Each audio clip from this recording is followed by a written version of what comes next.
Kembali lagi bersama YouTube channel RJS Raja Jaya Sukabumi. Kali ini topiknya bukan tentang Jaya. Kali ini saya lagi berkunjung ke kebunnya edamame. Ada yang tahu kacang edamame? Nanti kita lihat. Ini perkebunan kacang edamame ya.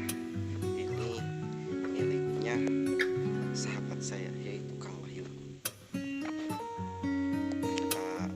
Lihat-lihat bagaimana proses penanaman kacang edamame dan yang sudah ditanam. Oke. Nah ini guys, kita intip nih Kang Wahyunya yang lagi menanam benih edamame. Assalamualaikum Kang. Waalaikumsalam warahmatullahi wabarakatuh. Gimana? Sehat? Alhamdulillah. Nah ini sahabat saya namanya Kang Wahyu. Dia petani edamame. Lagi apa Kang? Kita lagi penanaman tahap kedua nih edamame nih, dengan benih kurang lebih sekitar 10 kilo. 10 kilo tanam edamame. Ya, tanam biji langsung ya. Orang tanam biji langsung. Oke. Ini ada lahan yang udah masuk ya? Udah kita dari pagi tadi udah tanam dari sana. Nah, ini juga kita mulai naik ke atas. Berarti yang proses lagi tanam ini ya? Oke. Nah ini teman-teman, kita lihatkan bibitnya seperti ini. Nah ini jenis benih kacang edamame yang lagi ditanam sama Kang Wahyu. Kang boleh tanya-tanya sedikit ya? Oke, siap.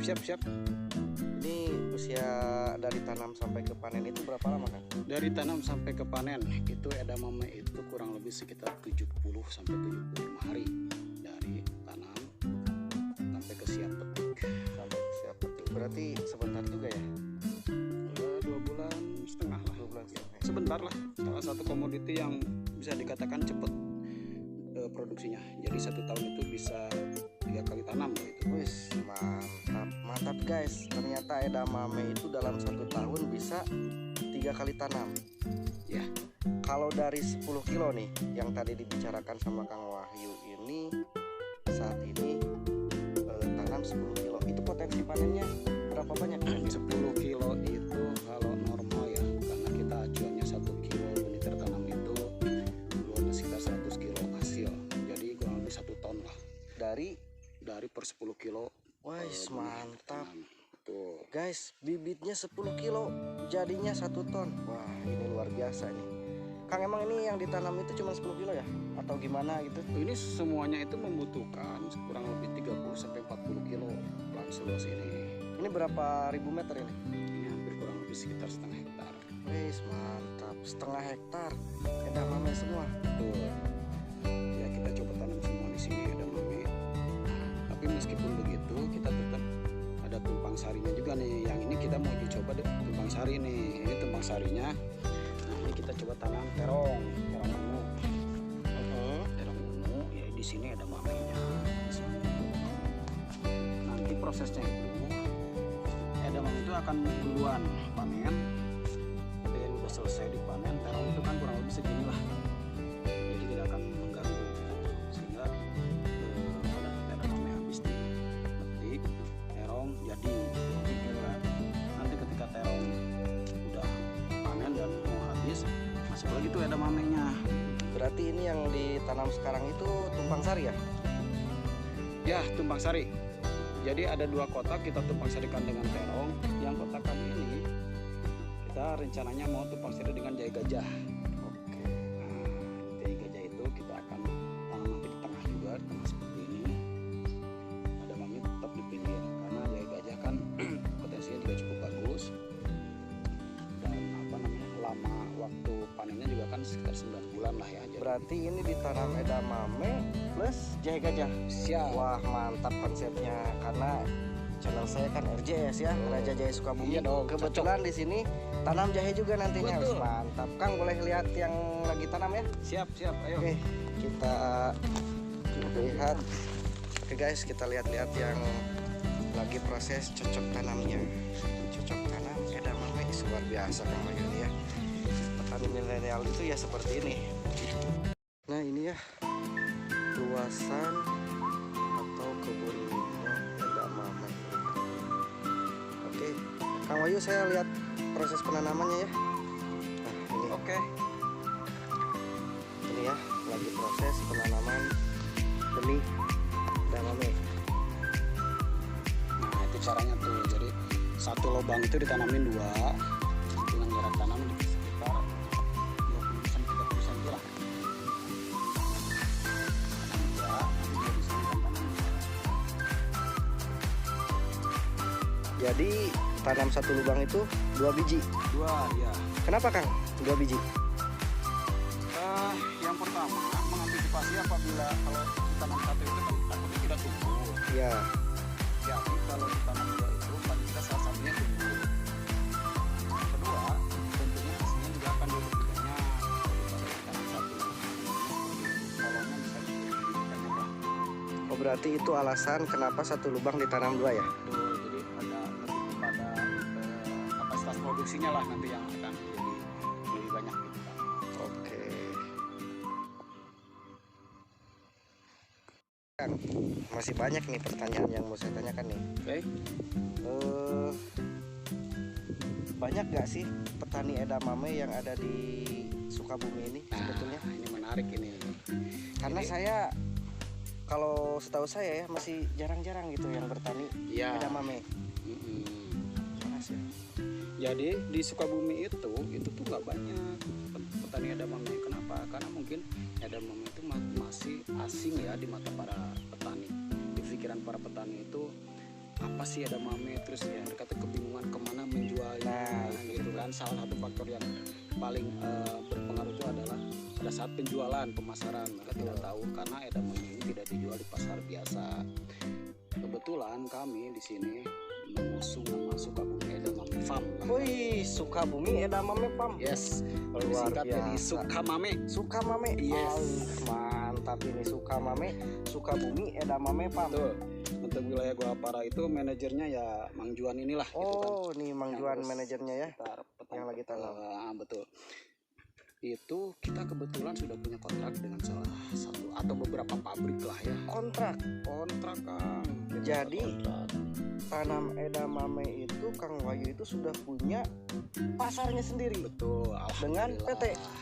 Ada PT. 2-3 Alhamdulillah. PT yang memang dia sudah meminta barang dari kita edamame. Kapasitasnya lumayan, 1 minggu itu bisa sampai 1-2 ton. 1 minggu. Betul. Luar biasa guys. 1 minggu 1-2 ton. Itu sudah tercukupi Kang? Itu dia, kita ini sebetulnya masih belum tercukupi, makanya kita gencar terus nanam gitu kan. Ya kalau kita sih udah berjalan kontraknya, tapi masih kisaran di 500 kilo lah gitu kan seminggu. Nah, Ya. makanya kita sedang tingkatkan kapasitas tanam kita. Ini yang banyak orang tahu sebetulnya gitu. Nah begini ya tekniknya edamame. Kang, kita ngobrol santai aja ya. Oke, siap. Prospeknya edamame itu saya baru dengar di akhir-akhir ini bahwa edamame itu permintaan luar biasa. Wah, itu saya juga nggak menyangka loh ya kalau ada komoditi yang bilangnya itu orang tahu ya. Alhamdulillah salah satu. Orang tahu bahwa ini barang diekspor. Salah satu barang pengimpornya atau yang menerima barang itu adalah Jepang. Di Jepang itu sekarang. Sebetulnya kebutuhannya itu pasar lokal aja ini masih kurang. Jadi kalau belum bicara ekspor, jangan kan udah ekspor. Kebutuhan pasar lokal aja masih kurang. Edamame ya. Jadi makanya ini tuh edamame yang ada diproduksi di kita itu hanya mampu mencukupi pasar lokal dan itu pun masih di Jabodetabek. Sekarang itu kesadaran masyarakat terhadap gaya hidup sehat gitu ya. Kayak banyak sekarang tuh masyarakat yang sering main gym bukan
ada yang dibuat Oh. kedelai.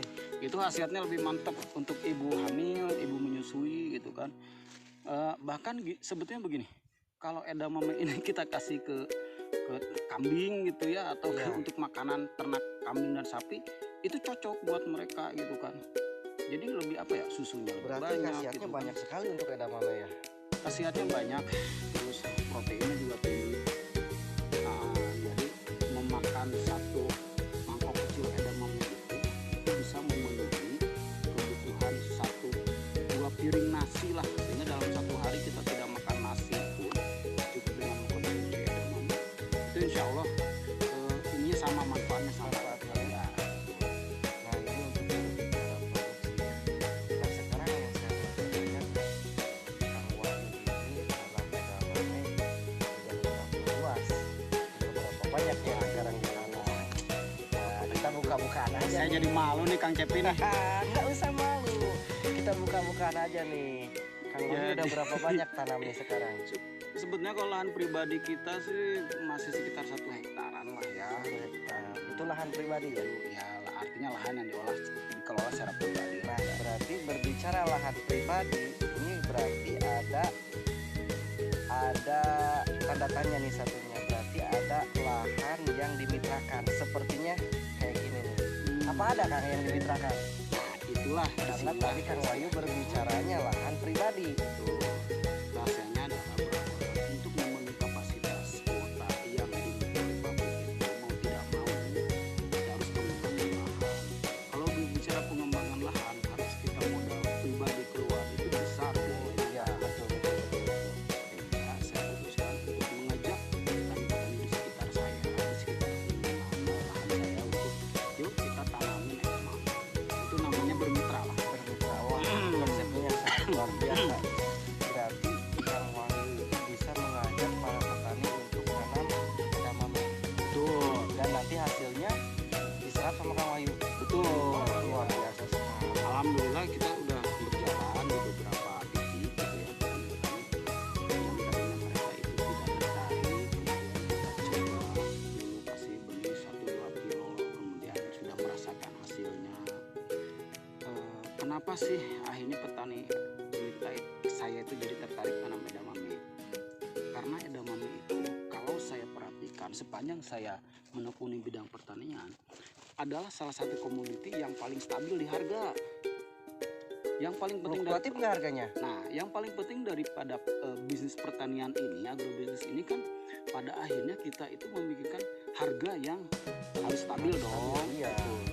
Edamame ini bisa dikatakan harganya cukup stabil sepanjang tahun itu. Tidak seperti misalnya kita tanam cabai yang roller coaster lah, Ya, naik betul, turun. betul. Kadang-kadang bisa untung, kadang-kadang bisa buntung. Kalau di kita di edamame enggak, walaupun misalnya harganya tidak terlalu mahal, tapi juga tidak terlalu murah. Yang terpenting harga tersebut betul-betul sudah di atas harga modal, sudah di atas harga modal dan sudah ada keuntungan bagi petani, terutama mitra yang saya kelola. Nah, alhamdulillah sehingga mitra-mitra tani yang saya kelola saat ini mereka itu bisa tenang berproduksi gitu kan. Jadi intinya bahwa petani itu hanya tinggal fokus aja di produksi. Betul. Lebih bagus dia bisa meningkatkan dengan memikirkan meningkatkan bagaimana cara meningkatkan si produksinya. Kalau masalah hasil panennya itu pasti kita serap. Itu apapun juga hasilnya pasti kita serap. Berarti nggak ada batasan hasil panen ya? Nggak ada, karena PO-nya juga sebetulnya kita masih bisa mengembangkan lagi PO yang lebih besar gitu kan. Jadi untuk saat ini PO-nya masih yang kita tanam ini masih kurang lebih 1/4 dari permintaan PO-nya sendiri. Yang ditanam sekarang ini baru 1/4 permintaan. Betul. Itu baru 1/4 ya? Berarti sangat luar biasa ini teman-teman ya. Prospeknya edamame ini sangat luar biasa. Alhamdulillah Kang Cepi. Mantap nih Kang Wahyu, aduh. Ya. Bisnis yang sangat menjanjikan ya berarti ya. Insya Allah lah, makanya saya insya Allah akan istiqomah di sini di edamame. Kita akan coba lah sampai dengan kapasitas PO-nya sendiri. Insya Allah ini akan lebih bisa mensejahterakan petani-petani juga, bisa pribadi juga.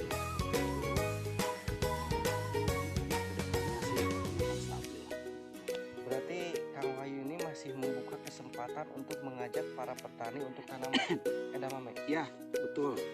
Saya juga tidak menutup peluang kepada para teman-teman petani mitra yang memang berniat mau tanam edamame gitu ya. Namun demikian nanti kita harus perhitungkan dengan kapasitas PO yang saya dapatkan. Sebetulnya PO itu banyak gitu kan. Ya nanti kita tinggal bicarakan saja. Ada PO-nya berapa ton, nanti kita tinggal penyesuaian, berarti membutuhkan pengembangan lahan berapa hektar lagi kan seperti itu. Enaknya apa? Sehingga pola bisnisnya itu akan stabil, kapasitas produksinya juga terjaga, harganya akan stabil. Nah disitulah cara pola pembukaannya. Tadi itu berbicara 1 ton per minggu. Berarti setiap minggunya itu Kang Upay itu PO-nya berarti setiap minggu. Itu baru satu perusahaan loh Pak. Baru satu perusahaan. Kalau misalnya 1 ton 1 minggu, itu dalam 1 ton itu butuh berapa luas lahan untuk panen? Saya rasa kalau kita mau continue setiap minggu harus punya panen 1 ton, itu membutuhkan kurang lebih 1,5 sampai 2 hektar lahan. Nah itu bisa menghasilkan kurang lebih 1 ton dalam seminggu tidak berhenti tanam. Tidak berhenti. Betul, sepanjang tahun. Berarti melakukan treatment penanaman. Ya tanamnya di pola misalnya per 1 minggu kita tanam 10 atau 15 kilo benih gitu ya. Nanti minggu berikutnya tanam lagi, minggu berikutnya tanam lagi, sehingga diharapkan panen itu akan setiap minggu. Kan setiap minggu panen dan kebutuhan PO pun tercukupi. Kebutuhan PO tercukupi. Ini konsep yang sangat luar biasa guys ya. Ini Kang Wahyu ini benar-benar petani yang sangat hebat, karena dibalik dia sendiri yang bertani, nah dia merekrut para petani untuk pola kemitraan biar akan mensejahterakan petani lain. Ini petani yang sangat luar biasa. Ya intinya beginilah, saya juga ingin kawan-kawan juga sama-sama merasakan sukses. Berarti sukses berjamaah dong kalau kayak Betul. gini ya. Jadi Oh, bagi semua. saya, ketika saya ingin sukses, saya harus juga mensukseskan orang lain gitu ya. Harus juga mensukseskan orang lain. Insya Allah saya juga akan sukses. Insya Allah. Jadi saya tidak mau serakah sendiri. Yuk kita berbagi kesuksesan bersama-sama. Ini nih konsep yang sangat luar biasa itu ya seperti ini. Jadi di balik seorang petani punya marketnya sendiri, mengajak para petani-petani lainnya untuk mengembangkan budidaya edamame ini, karena memang pasarnya itu udah jelas. Jadi tidak bisa disembarang jualkan. Ya, Ini kelebihannya di edamame berarti ya. ya betul. Edamame itu tidak bisa sembarangan jual. Artinya gini, di pasar itu tidak ada edamame masuk ke pasar. Karena mungkin ini aneh gitu ya. Dan jangankan masuk ke pasar, sebelum masuk ke pasar aja barang sudah habis terserat. Jadi maksudnya lebih ke supermarket ini Kang. Barang-barang masuk ke supermarket gitu ya. Ke fresh market, ke frozen food gitu. Berarti itu karena sifat penjualannya itu tidak bisa disembarang jualkan. Ini saya rasa resiko untuk ditanam di lahan, karena kan yang namanya tanaman ditanam di lahan itu kan pasti tertinggalkan ya. Di saat waktu-waktu tertentu itu berarti tidak rentan untuk barang hilang, karena mereka tidak tahu menjual ya. Ini adalah salah satu keunikan dan kelebihan dari edamame. Jadi karena orang tidak tahu dan tidak dijual di pasar sembarangan, jadi alhamdulillah aman nih dari tangan-tangan jahil gitu ya. Iya. Nggak seperti kita tanam misalnya cabai, kalau lagi mahal, pastilah kejadian dicuri lah, pencurian lah, ada aja yang ngebabal dan sebagainya. Kalau edamame ini alhamdulillah enggak gitu ya. Aman berarti. Aman, jadi aman. Luar biasanya tanam edamame. Tidak ada tangan-tangan yang Kecil. panjang, yang jahil guys. Betul. Mantapnya ini. Jadi plusnya tuh banyak. Pertama memang manfaat dari kandungan edamamenya sendiri gitu ya. Yang kedua ya harga yang cukup stabil. Yang ketiga permintaan juga ada. Yang keempat juga aman dari segi tanamnya. Kang, kalau Kang Wahyu ini kan sudah ada penyerapan pasarnya itu ke salah satu perusahaan berarti ya. Ya Berarti Kang Wahyu kontrak harga kontrak. Berarti kalau untuk harga kontrak kayaknya ya nggak usah disebutkan nominalnya juga, tapi kayaknya oke lah kayaknya. Insya Allah. Nah itu kalau saya hitung kontrak harga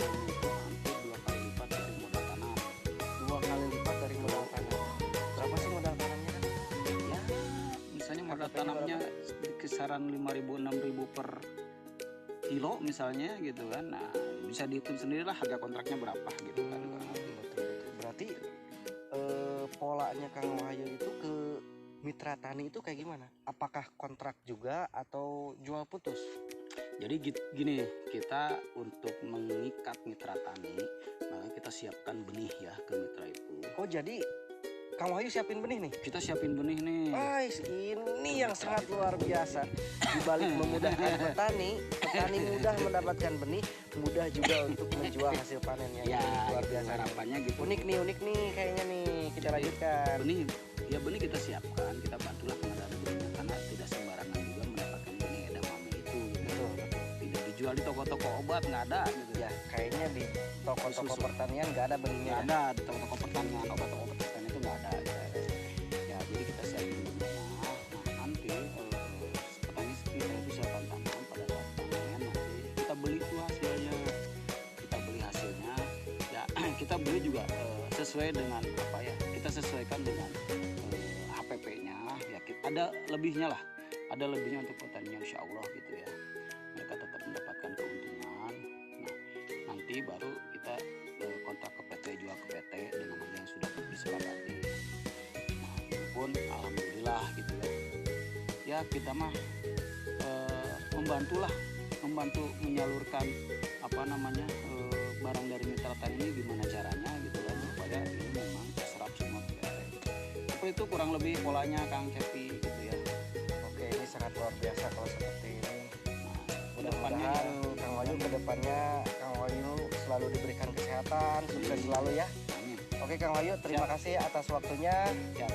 Nanti di lain waktu kita review lagi hasil panennya ya.